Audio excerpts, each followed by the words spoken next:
Good evening. Hope everyone is doing well. Welcome back. I've had a very busy week dealing with my most recent No Blue Box Allowed video on time slip issues with ITV. So they blocked it in the UK. I appealed it and it was released for a few days, but then ITV reinstated it. So currently that video is not available in the UK. So I'm going to be re-editing that and uploading it in a more ITV friendly form. Although the international version is still available, I may keep that up and just have a UK version as well. I wonder if there is a way to set a video so it's only available in the UK. But anyway, yeah, that's what's been going on with me this week. But now we are here back for another edition of the Crimewatch rewatch, and this is from the 27th of February 1986.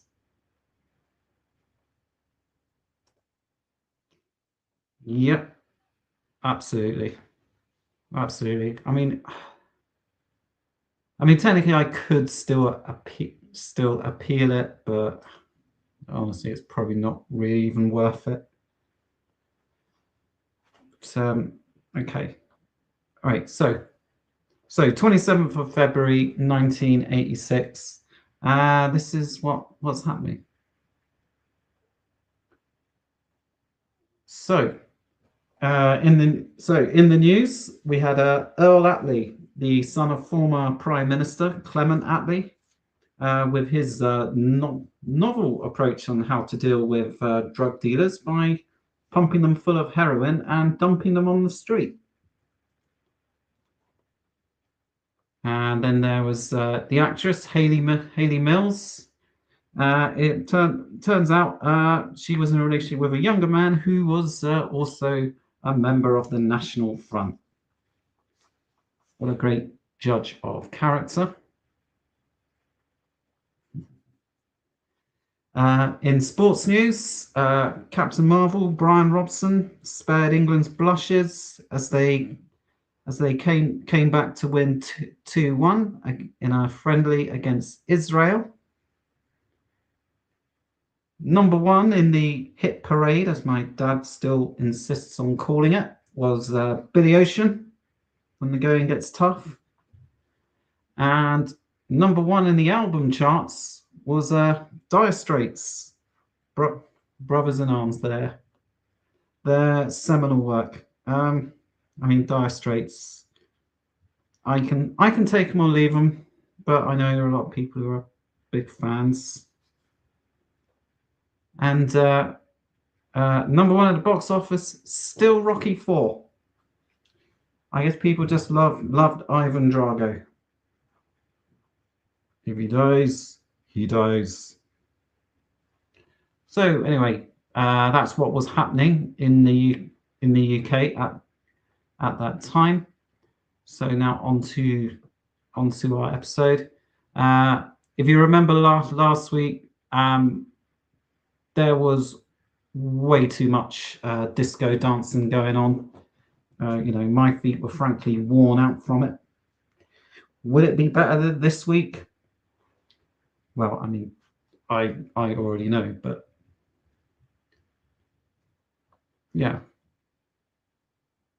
That's how I pretty much feel about them too. But each to their own. So anyway, so as usual, just the usual reminder that these are real cases with real victims. But hopefully this week will be a little less disco.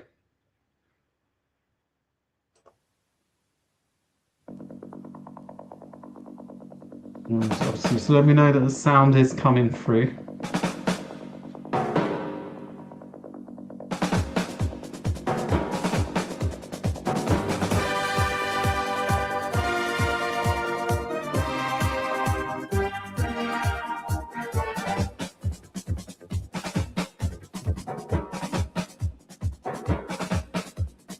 Fantastic. Good to hear. Hello and welcome to the programme where you can help stop crime. If there's anything or anyone you recognise as you watch our reconstructions, please ring. The detectives and the BBC researchers here behind me are waiting for your call, and so too are police throughout the United Kingdom. Thanks to Crimewatch viewers last month, a number of people have been helping police with inquiries. You might remember we showed a photograph of a man wanted for questioning in connection with the murder of Mrs. Bronwyn Nixon, a Lakeland hotelier who was found dead at her home in Ambleside 5 weeks ago. Murder by David. As a direct result, within Roberts. 2 hours of the programme, a man was detained by police in London and later charged with murder. Earlier today, he appeared before a court in Windermere and was remanded in custody. Okay, we also showed you the photo of a man wanted in Nottinghamshire in connection with mortgage fraud. A viewer in Bristol thought he recognised the man, so he called the studio. 10 days ago, as a direct result of that call, a man was charged with 5 offences of fraud and has been detained in custody. Earlier this month, 2 armed robbers began prison sentences as a result of a call to the programme. Back in March, we showed a security video, and a viewer recognised this man who just robbed an East London building society.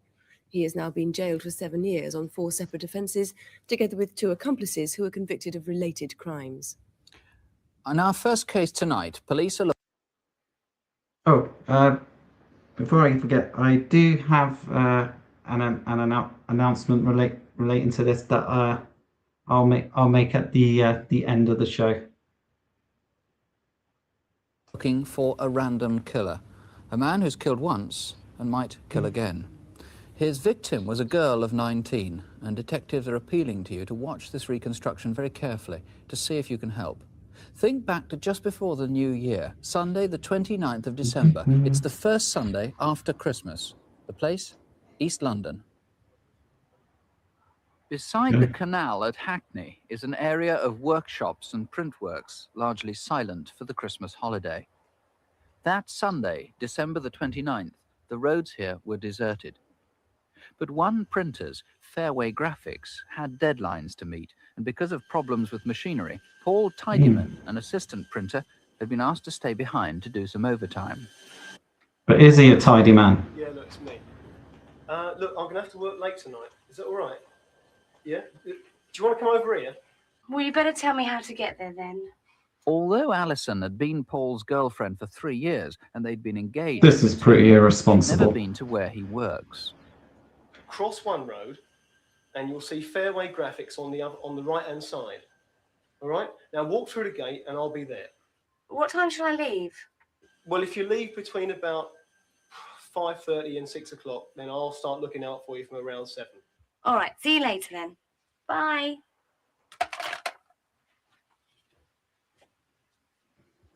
Thanks, Mum. I better go now because I don't want to keep Paul waiting. You haven't had your sweet yet. Oh, I won't have time for sweet. Anyway, I don't want to get fat like you, do I, Dad? I don't know. Mum, could I borrow a couple of quid for my fare, please? Yes. Yeah, hold on to that thought. Thanks a lot. All right, I'll be off. I'll see you later. Okay. Yeah, bye. Bye. Bye. Bye. With only enough money for her one-way fare, her sheepskin coat and Paul's directions, Alison set off. It was a bitterly cold evening.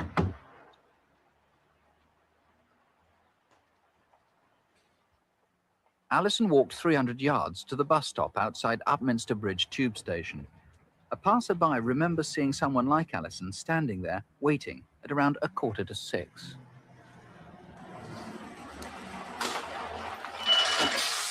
The bus she took would have been a single-decker 244 or 248 to Romford Station. The journey would have taken about 10 minutes. You can't expect Londoners to take notice of other people. A 20-minute train journey to here, Stratford in East London. It was at Stratford Station that detectives have the last clear report of Alison being seen alive by the ticket collector, Rose Lee. Excuse me, I think I've got myself Rosie lost. Lee. I've just come from Romford and I want to get to Hackney Wick. Well, why you got to go straight back down to the bottom, into your left, over the bridge number 1. Number 1. It's been freezing, isn't it? Yeah, he's really tough. Thanks. Bye. Alison may have waited 15 minutes on platform 1 for the train to Hackney Wick. Stratford Station's still pretty desolate. This is the North London Link line, just after 7 o'clock, and Alison might have been the only passenger.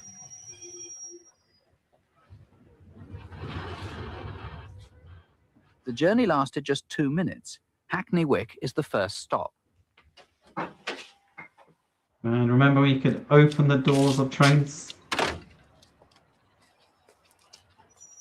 Police believe Alison arrived here at about 10 I once past missed my 7. stop on a train Though because she may the not have automatic realised it, she door was now just 5 wouldn't minutes walk open. away from Paul in Fairway Graphics. That was annoying.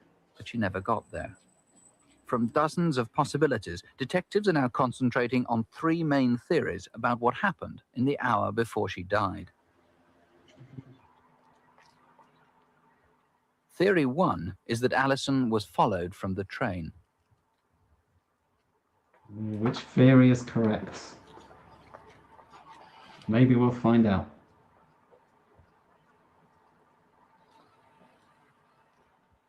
Alison may have been lost, or she may have realised she was being followed.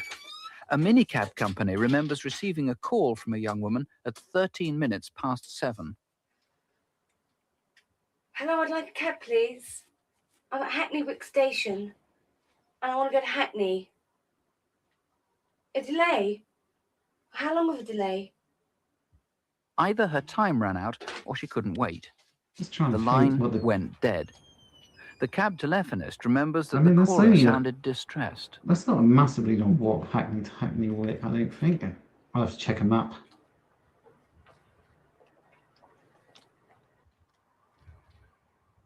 Detective's second theory is that after Alison got off at Hackney Wick, she was lost. Having made the call and failed to get a cab, she walked 50 yards to the junction with Berkshire Road. If she'd walked straight on, she'd have got to Fairway Graphics in 2 minutes. Instead, she may have turned right and continued down Wallace Road. It leads to the canal and to a printer's yard where people go looking for discarded proofs of girly magazines. It could have been she met Ye her olden killer here. days, when you had to search really hard to get your jazz mags. The third theory is that after making the phone call, Alison again walked to the junction with Berkshire Road, but this time she walked the right way, straight down the road towards Fairway Graphics.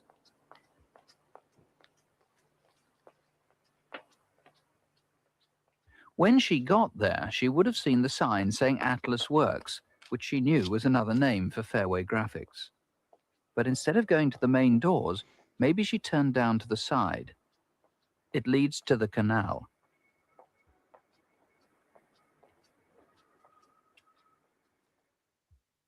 Alison Day's body was found 300 yards away from Atlas Works in Hackney Canal. She'd been sexually assaulted and strangled. Leading the hunt for her killer is Superintendent Eric Brown. Perhaps we should stress straight away, those are 3 prominent theories.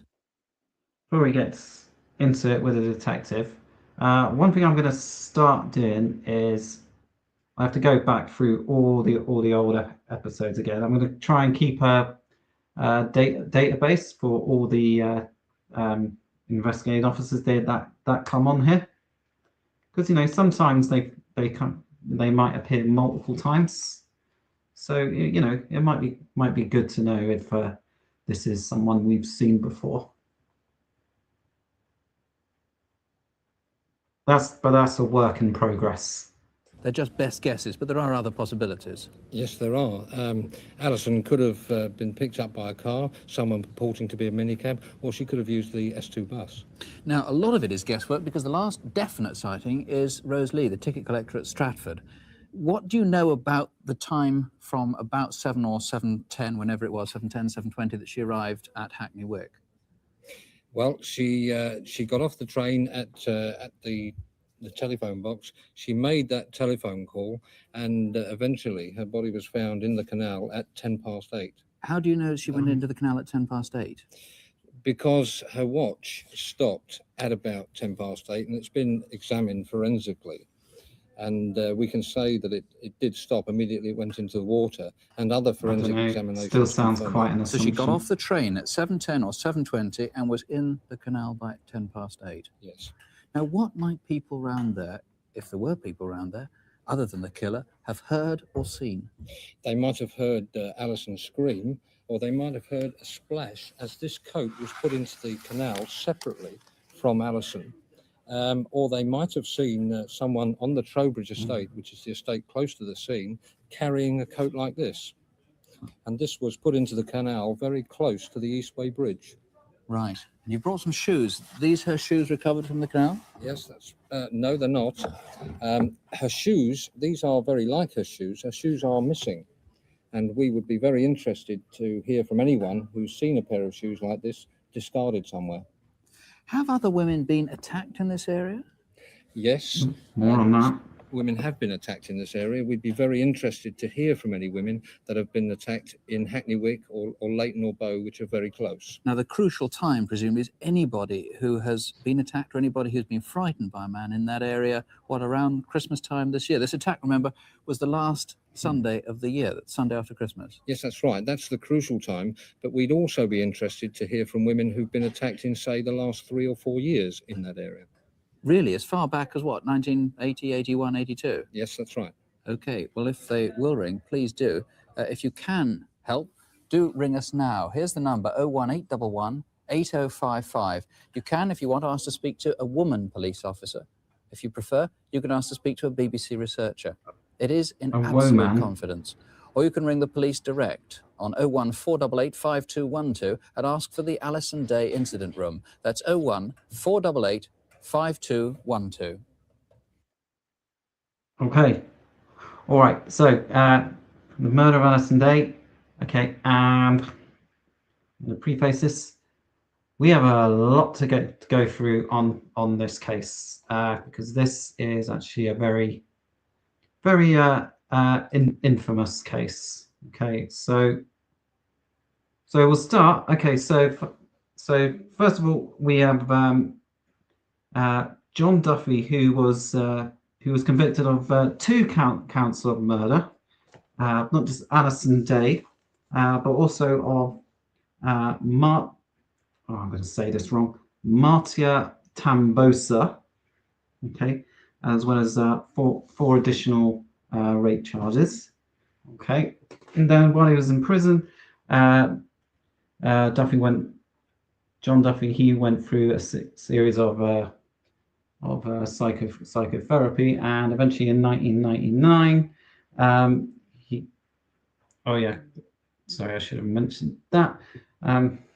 Okay, so there was a third victim, Anne Locke, of whose murder John Duffy was acquitted, but in 1999, okay, John Duffy confessed to 9 more offences of rape, which included Anne Locke. Okay, but most importantly, he revealed that he did not work alone, and he had planned all his attacks with his childhood friend David Mulcahy. Okay, and he was David Mulcahy. He was convicted for all 3 of the murders. So that's Alison Day, Marcia Tambosa, and Locke. Because of double jeopardy, Duffy wasn't able to be retried for that particular one. Okay, so they've both been given life sentences. Though Mulcahy still protests his innocence. So he was convicted in 2001. And like I say, this is actually a very infamous case, the case of the railway railway killers, and I've just given you the clip notes.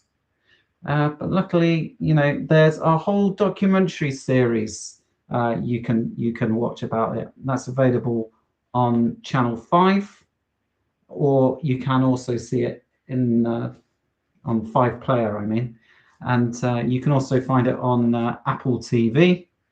And if that's still not enough, there's a whole book you can read about the railway killers. Okay, so, and you know, spoilers, I think this will come up again. Okay. All right, so let's move on to the next case.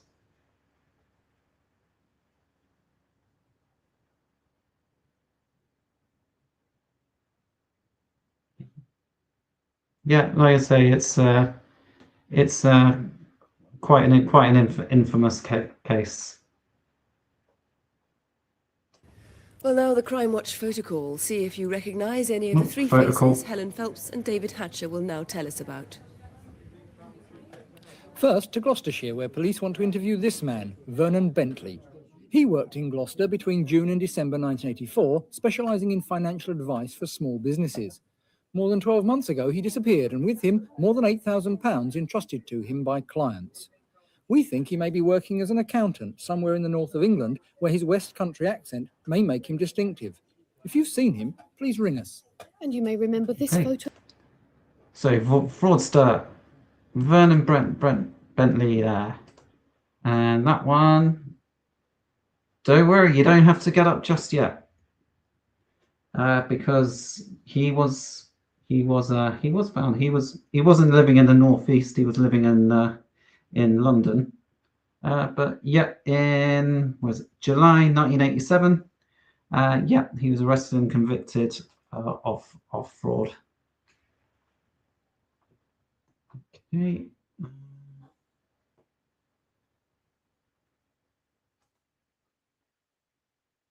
Of Desmond Quigley. We have wanted by dealt with this Lancashire one police before. Investigating the murder of John Ward, an antiques dealer found dead in Lancaster in December 1984. We first showed it last March, and since then there have been some interesting developments. Inquiries have now established that Desmond Quigley has recently been working on market stalls in the London area, You'll have to wait specialising and in the see. sale of military artefacts. He's in his mid-40s and has a strong Glaswegian accent. So if you've seen him, call us. Finally, this picture of... So that one, Desmond Quigley. As I mentioned, we have seen this before, and yeah, there we go. So yeah, he was convicted for the murder of John Ward in March of 1987. So that's another solved. We are on a roll. Can we keep it going? Natalie Doughty, who went missing from her home in Warwick over 3 years ago, leaving behind her 11-month-old baby daughter. Natalie was 19 then, slim with brown eyes and brown hair, and she had tattoos on her fingers. She may well have decided to break off all her existing ties, but her family and friends are still anxious for her safety.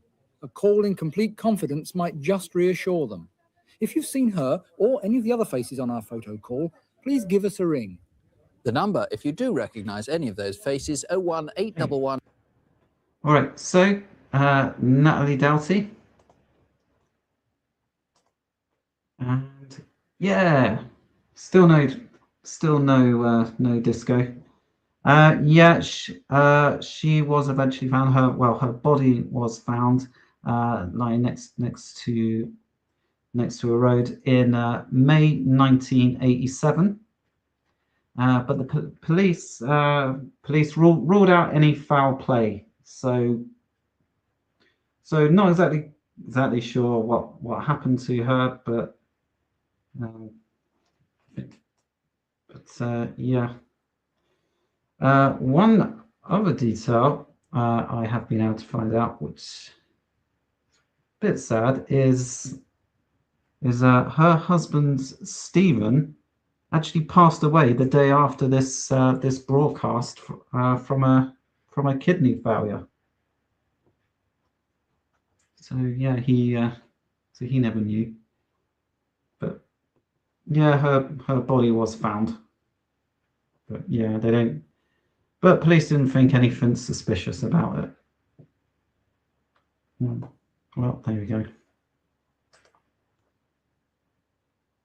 8055. That's 01811 8055. Well, now we move to Manchester for our next reconstruction. 2 attacks on a security company which delivers the wages for Salford City Council. Detectives believe that it may have been the same gang involved in both attacks.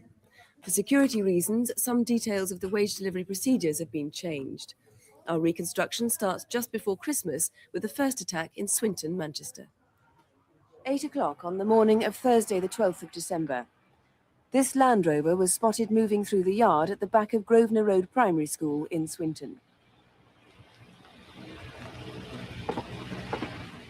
3 men had entered the school grounds carrying shotguns.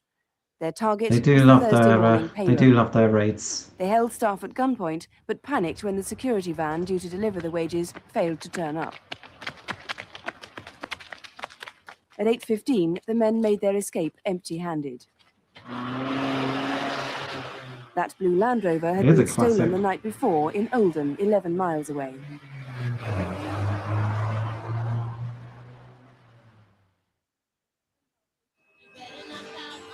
Ten past 8 in the morning on the following Thursday, December the 19th. 2 miles away in Eccles, it's another wages day, the last before Christmas. Mrs. Entwistle, cleaner at the youth centre, was getting the place ready for the Christmas party. There were few people about to witness what followed. Weird, they're in a main street.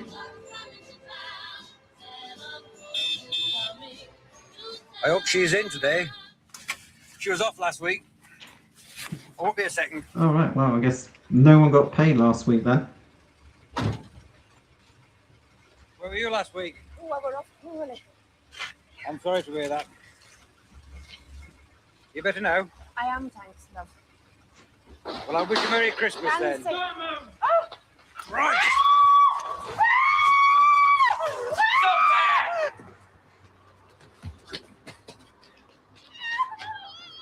Stop right there. Come here. I get it, you're distressed.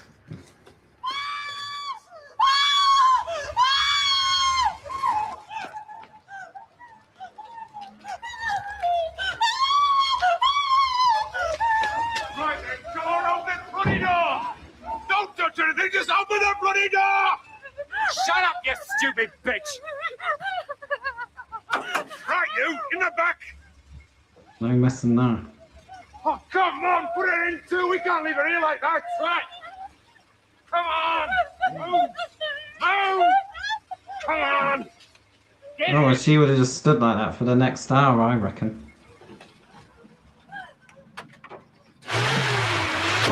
No, I don't think anyone. With I their don't think hostages in anyone the would back of the react like security that. van, the raiders drove off up Gladstone Road, followed by an accomplice driving this yellow van.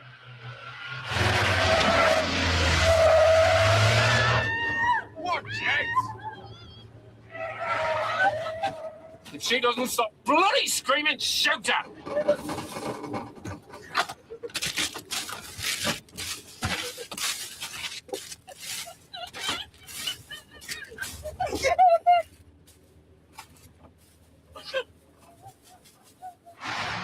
Driving through rush hour traffic, they crossed the M602 at Albert Street. The 2 vans seemed to be heading towards Monton.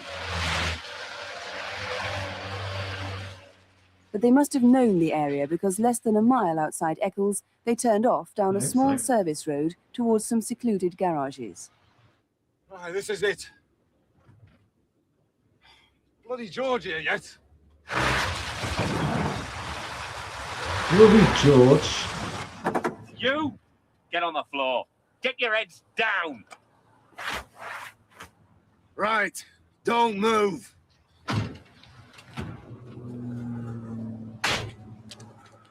They abandoned the vans and ran back towards Monton Road.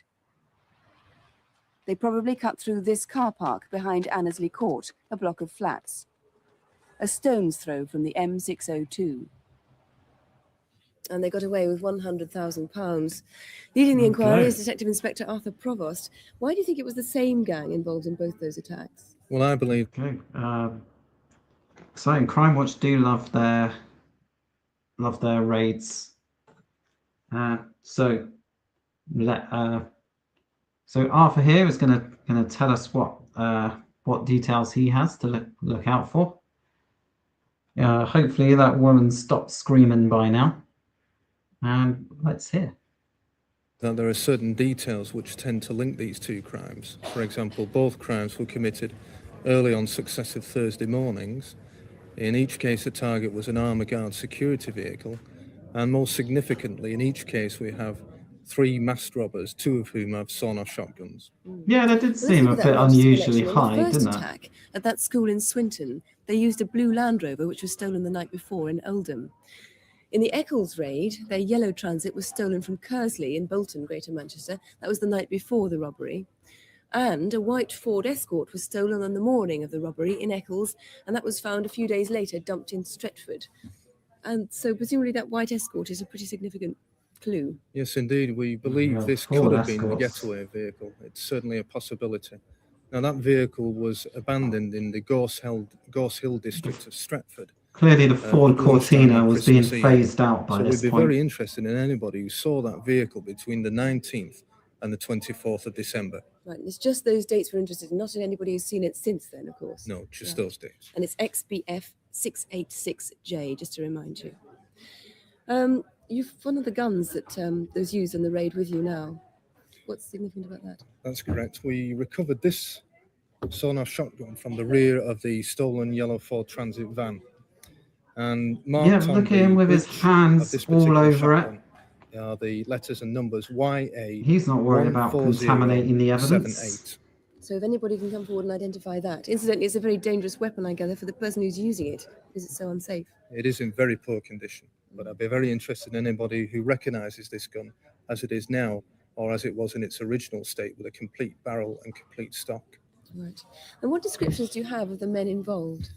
Well, in fact, as regards the Swinton attempted robbery, we have managed to compile a video fit of one of the robbers. And he's 28 to 30 years. He's clean shaven. As you can see, he's white. And at the time of the attack, he was wearing a dark blue boiler suit and dark blue trainers. And gloves, I believe, as well. That's correct. And somebody referred to George. Yes, I'm undecided as to the significance of this apparent clue. It could be that it's spot on. It could be that in the heat of the moment, one of these robbers has made this mistake and that one of the persons that we're looking for is called George. Alternately, it could be a deliberate ploy by one of the robbers to mislead us. Perhaps somebody saw them escaping. We showed them escaping over that block of flats car park, Annesley Court. Well, indeed, we'd be very interested to hear from anybody who was in the Monton Road, Annesley Court area of Eccles on the morning of the 19th of December, who may have seen these 3 men running away. Right, and there's a reward, I believe. There is a reward of 10% of the total property recovered. If all the property is recovered, the reward will be in the region of £10,000. That's not bad. Leading to the arrest and conviction of these especially in 1986. Thank you very much. If you have seen anything that you recognise there, please do ring us here in the studio on 01 811 8055 or ring the police direct in Manchester on 061 872 5050. That's 061, the code for Manchester, 872 5050. All right, so Armour Guard, I mean, if Crimewatch is anything to go by, working for one of those armour security companies was basically just asking to be robbed. So this case is, and we were doing so well, but it's time to get our dancing shoes on. It's disco. The Bee Gees are beating it out. So yeah. Oh, well, it's not. Just a brief reminder. Disco is part of my ongoing attempt to have the definition of disco changed to mean anything that is bad or annoying. But this isn't, I was able to find something, but, not really going to help solve the case. Just that Crimewatch were the victims of crime here. Apparently as they were preparing to make their reconstruction, so some bunch of scallies broke in and stole their costumes. So yeah. So really it's a disco, but I thought that was quite a funny little thing.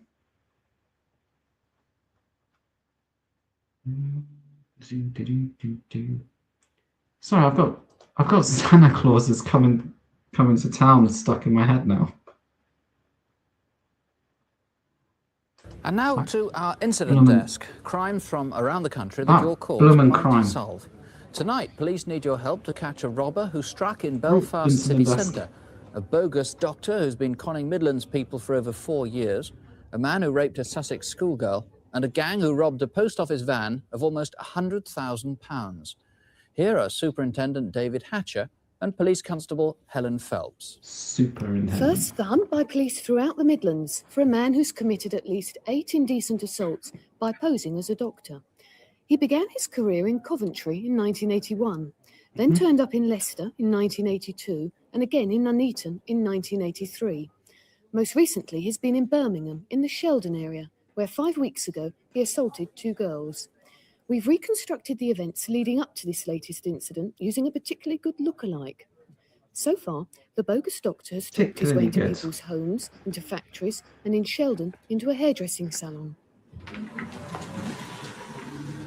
I help you?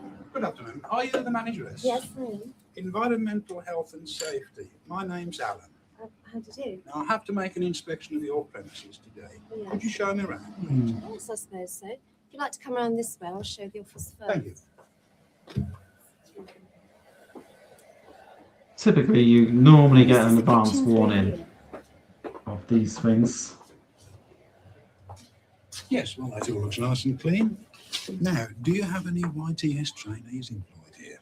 Yes, I have 2 girls here at the moment. I see. And have they had a talk from health and safety before? Not that I know of, no. I shall have to have a word with them on health and safety at work. Perhaps I could see them one at a time in here. Okay then. Susie, gentleman here from Health and Safety, would like a little chat to you. If you'd like to go next door, I'll take care of you ladies for you. All right? She and another girl were both indecently assaulted by the bogus doctor. He's quite striking at over 6 feet tall, but his white beard may be a false one. If you know who he is, or think that he may have visited you, then please call us. And a word of caution, doctors and health officials don't usually call or make inspections without a prior arrangement. So if you're in any doubt at all, don't let them in. Next, we need your help with a crime committed. Okay, so that one, I couldn't find. Usually you'd get some. Usually you'd always get some prior warning. I remember where I used to work, they wouldn't give us an exact date, but we would know that it was coming up, so we had to always be prepared for it.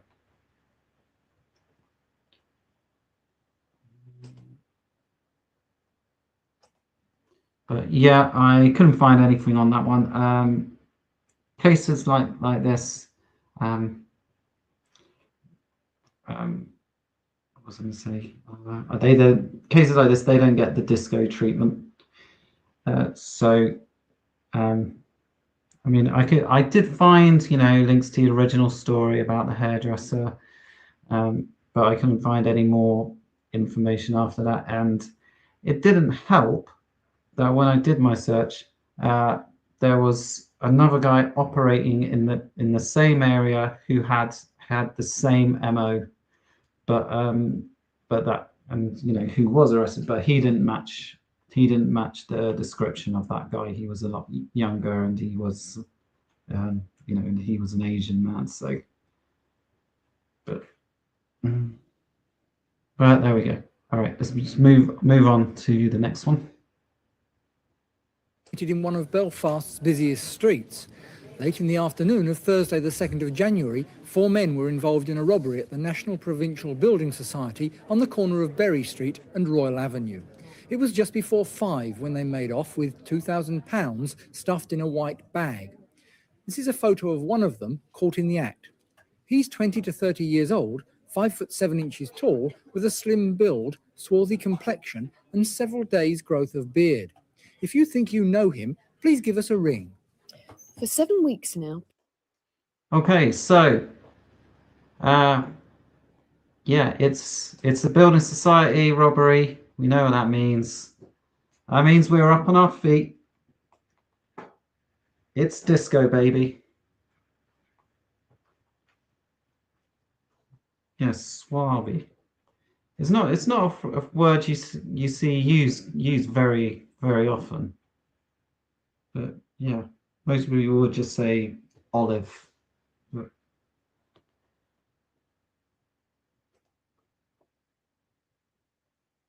Police in Sussex have been hunting a man who raped a 14-year-old girl. On Thursday, the 9th of January, the girl went on a cross-country run from her school in Crawley. At about 10 a.m, as she ran along the A23 towards Cheels roundabout, a copper-coloured Vauxhall Chevette Estate pulled up in front of her. The driver asked the girl for directions to Horsham. He claimed to be disabled and insisted she showed him the route on a map.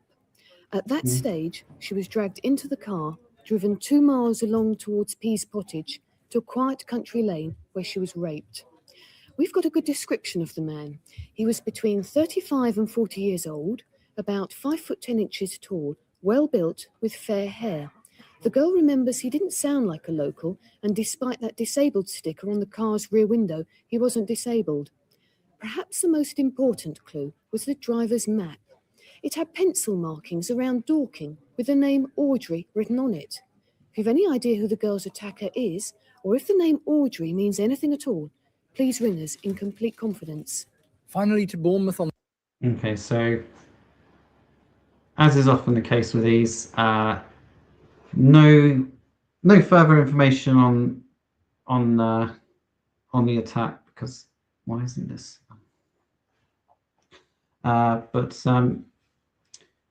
Because obviously the victims want to keep their anonymity, so it's always hard to find. But I did find I think what a lot of viewers thought Audrey might have meant.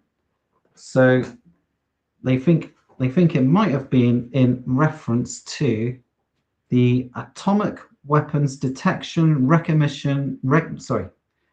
Atomic Weapons Detection, Recognition and Estimation of Yield, which was a nuclear monitoring station that was nearby in Horsham, but apparently the police dismissed that as being a link.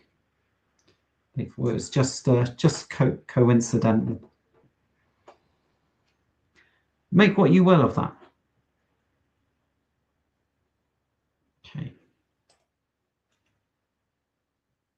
The south coast, and a visit from 3 men who weren't in town for the sea air. Their target was a £90,000 pension delivery, and our reconstruction of their attack was filmed by Crimewatch South. At 9:35 on the morning of Thursday the 23rd of January, the pension money was delivered to the Charminster Post Office. Man, that van is so bright red. Move it! As the convoy tried to pull away, it was blocked in by a bus. Oh, what timing, eh?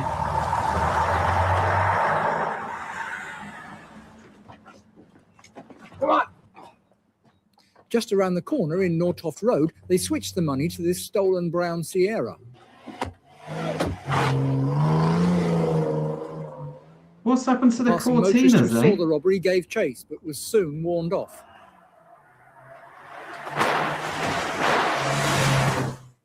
That brown Sierra was found abandoned near the Wessex Way in Bournemouth, and it led to the London area. Its real registration number is A353 MRO, which was changed sometime after November the 28th when it was stolen from Sydenham in Kent. So you might have seen the car with either number. Inside the car was this map. It's of Beckenham, and more specifically the Cooper's Lane area, with the Squire pub that's quite a marked way on it. away. We need to know if anyone recognises the writing or knows whose map it is. And we've got good descriptions of two of the robbers. The first was in his late 30s, about 5'8" tall, with slim build and an individual taste in hats. His partner is about 40, 5'11", stockily built with dark Worst collar-length scar hair. band He ever. was wearing an old grey anorak.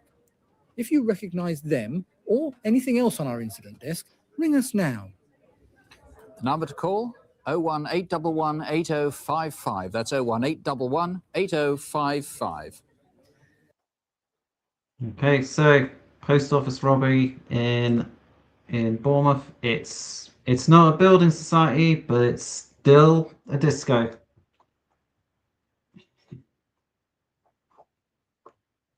So yeah, nothing on that one. So yeah, our feet are getting their workout now. Evening Doom. All right, so move on.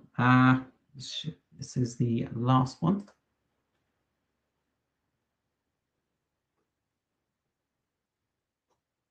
Our last case is the mysterious murder of a Polish doctor.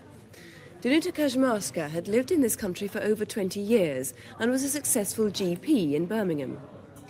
4 weeks ago, she was murdered in her own home, and the police now feel that even her closest friends perhaps might not have known everything about the doctor. Our reconstruction starts in Hall Green in Birmingham. I imagine you must be in a pretty good mood, Doom, given that it looks like Arsenal are going to win It's 9 everything. o'clock at night on January the 22nd. Paul Kernich, a keen amateur photographer, lives just a few houses down the road from Dr. Kaczmarska. When smoke started creeping into his living room, he thought his house was on fire. It wasn't, but his phone call led to an extraordinary police investigation.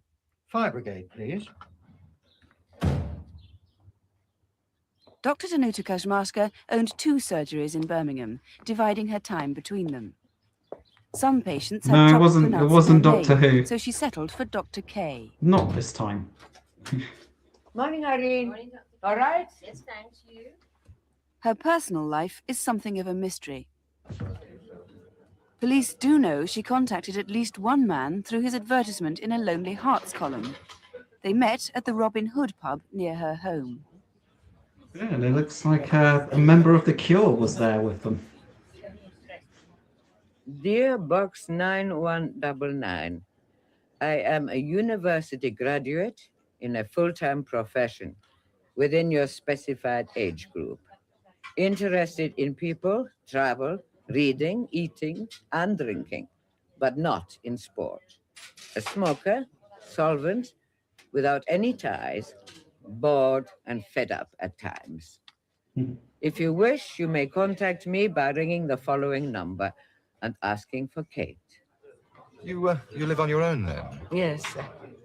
I used to live with a friend for some years, but there was a terrible accident. He died in a fire. Well, that sounds awful, Kate. I may call you Kate. Well, I have to tell you, that's not my real name. I put Kate to answer your advertisement, but my name is Danuta. Fake names. Hope you don't mind. Not at all.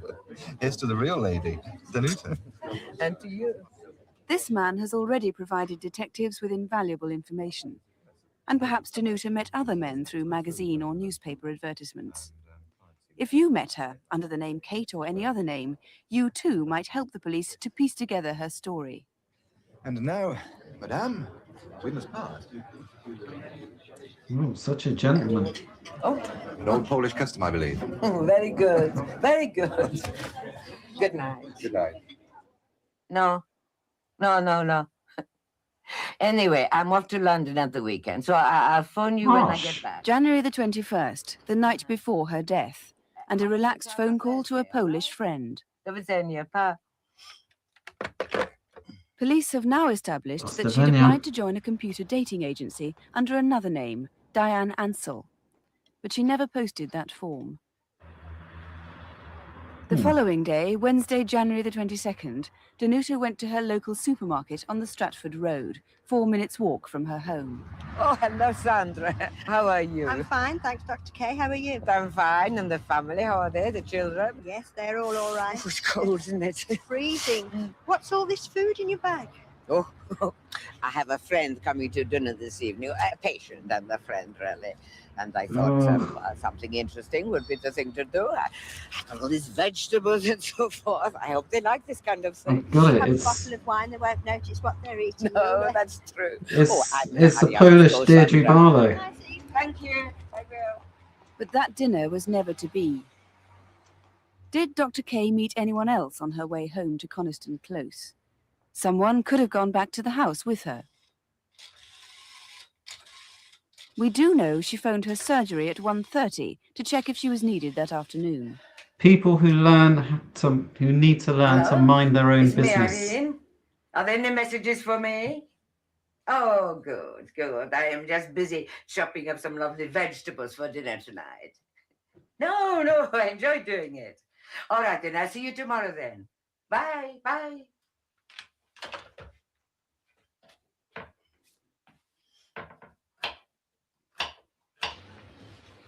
At 3 o'clock, she was back at that same supermarket buying a bottle of red wine. The cashier, Helen Mills, has a good reason to remember her visit. Good reason. No, thank you. 2.25, please. Here we are. Thank you. Oh, the other lady, she's not in today. She is. She's helping out on different departments at the moment. Is she still suffering with her cough? She is, I'm afraid, yes. Well, I've got her these tablets. Tell her to take one every 4 hours. That should sort out. Yeah, nothing more dangerous than chopping a carrot. No trouble at all. Goodbye. You get it wrong, bit of the carrot could flick off. At Lose an eye. 3:30, a neighbour saw Danuta returning to her house. She was alone then, but her murderer must have been nearby, and was almost certainly someone she knew, who was perhaps already in the house.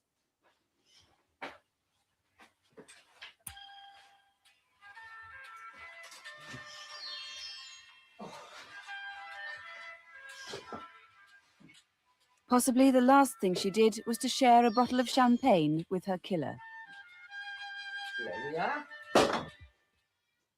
Dr. Kay was dead Right. within half an hour. She was killed in her kitchen and her body set on fire.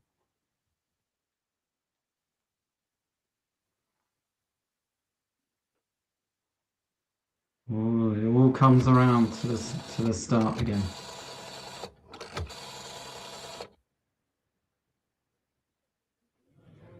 Well, it's such a shocking murder. Detective Superintendent David Speak, you believe it must have been someone she knew, although not the lady who was due for dinner with her that night. It definitely wasn't her. But why do you think it was someone she must have known? Well, there's no sign of any forced entry to the house. Again, I'm pretty sure he's been on here before. The person who was allowed into the house was welcomed by the doctor. And in fact, when he left, he double locked the mortise lock and took away a key identical to this. I really shouldn't laugh So it seems at that you might that. have known But the house quite well if you knew how to lock the house and what keys to use and so on. Yes, there are indications because of the findings of a file and things like that. That in fact, shortly before her death, she was drinking champagne, which is Sainsbury's pink champagne, which may well have been bought by her murderer. Rosé It's more champagne. likely it was bought by a friend or indeed a patient and given to her perhaps for Christmas. Anyone that bought such a bottle, or Dr. Kay, or knows of anyone that bought a bottle for her, would like them to contact us. And indeed, we believe the murderer took this empty bottle away. If anyone's found an empty bottle of Sainsbury champagne abandoned, we'd like them to get in touch. because we all take notice of all the empty bottles we see out on the street. Yes, as shown there, it's only about 9 inches in length and quite an unusual axe. We've tried to find one identical and can't do it. It belonged to her, didn't it? It belonged to her and she had it in her kitchen for some time. And again, that's gone. And obviously the murderer has thrown that away somewhere. So whoever killed her took the keys, the empty bottle of champagne, and the axe with him. It Must is an have been quite incredibly vague conspicuous. clue. One would think so, but what we haven't had is anyone getting in touch of seeing anyone walking from Coniston Close onto the Stratford Road or in Hall Green on that day, and anyone that saw any person walking from that area would like them to contact us. And perhaps they will tonight. You feel she could have met other men, perhaps through Lonely Hearts columns or Lonely Hearts organisations, like the man we saw in that reconstruction who's helped you a lot. That incidentally was an actor, not the actual man. But you want other people like that to come forward. Yes, she was an outgoing Got lady. something to say about that. She met a number of men. Anyone that saw her in 6 months prior to her death, perhaps in a club, a pub, a restaurant, or a hotel with someone, we urgently need them to contact us. So anyone who might have seen her with somebody is very important. She's a very memorable lady. Yes, indeed. Right. Well, let's hope somebody does come forward. Thank you very much indeed. And the number to ring, if you can help at all, is 01811 8055. Or if you prefer, you can call Birmingham Police Direct. They're on two numbers, 021 772 1065 or 021 772 1033. Just repeat that. That's 021, the code for Birmingham, 772, either 1065 or 1033. Okay, so on this one, I'll give you a little behind the scenes stuff here, because one of the initial problems I had with finding out about this case was I didn't know the bloody woman's name, and you know, because I tried looking at a video with subtitles, and that wasn't much help. So what I did, you know, I just asked my missus about it. Just gave her a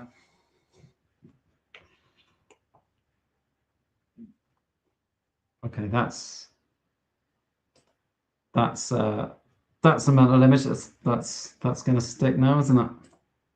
What was I saying? I told my missus about this case, and she just knew the one I was talking about instantly, and she was able to give me the name of the lady here.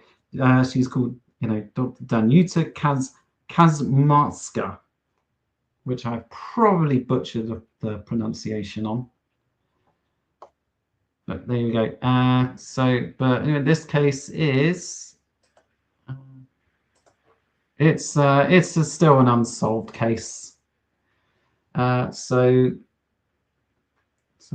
talked in the video about all the men she'd been out on dates with, but apparently she actually had a bit of a double life, and she was actually frequently found attending local gay bars, and it seems she also used to hang out with a lot of local drug dealers, and there was a call way back in 2020 for her case to be reopened. I haven't been able to find out if it ever officially was, but it seems like there were a lot of potential leads they could go down. So that's it. So yeah, it's another unsolved, but at least it's not disco, and that's the important thing.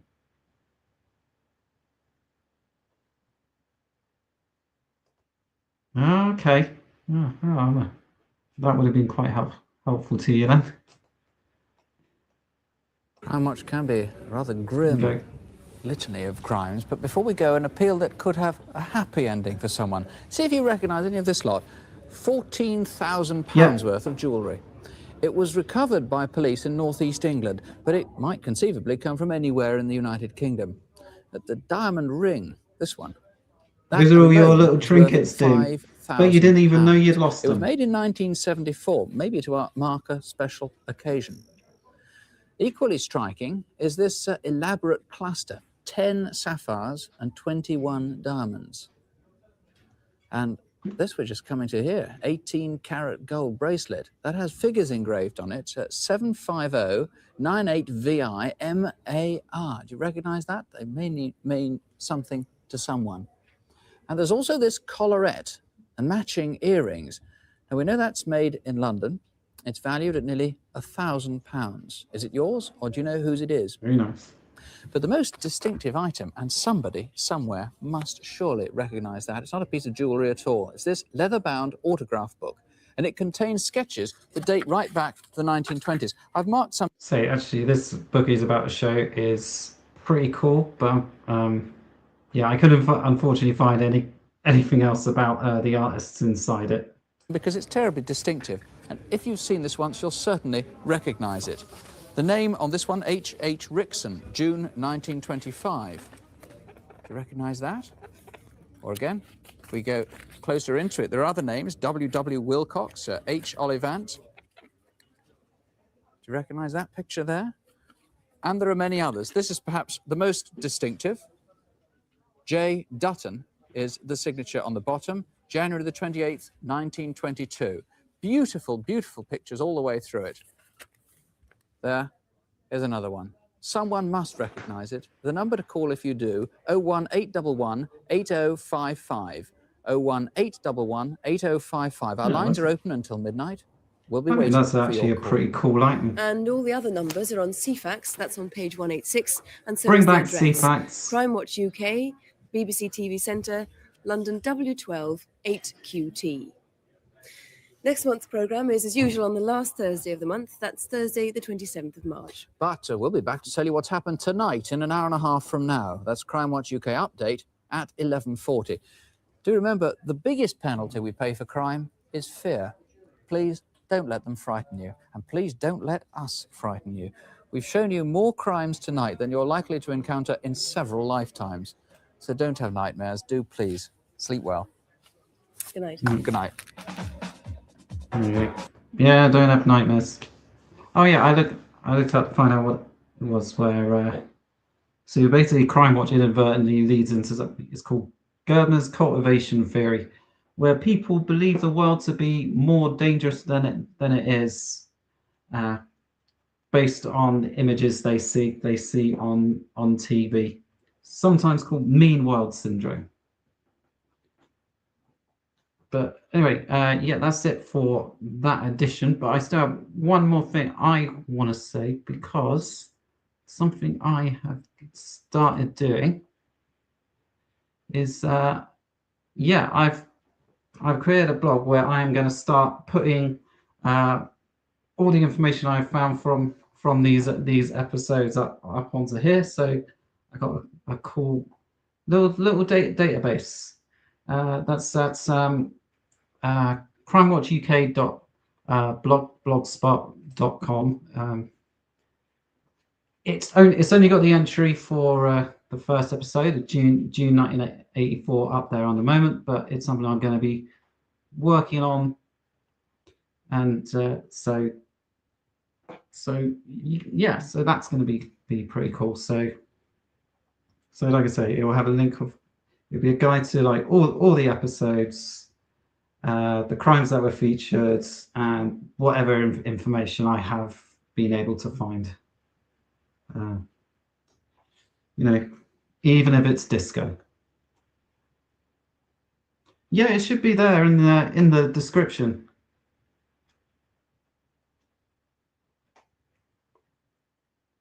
Is that not showing for people? Because it should be on there.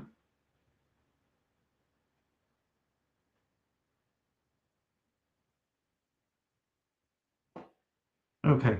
All right. Yeah. So you can see it. Good. So yeah, that's all I want to say. That's it for this edition of Crimewatch Rewatch. So yeah, I guess I will see you all next week. And what I say until then is, don't have nightmares.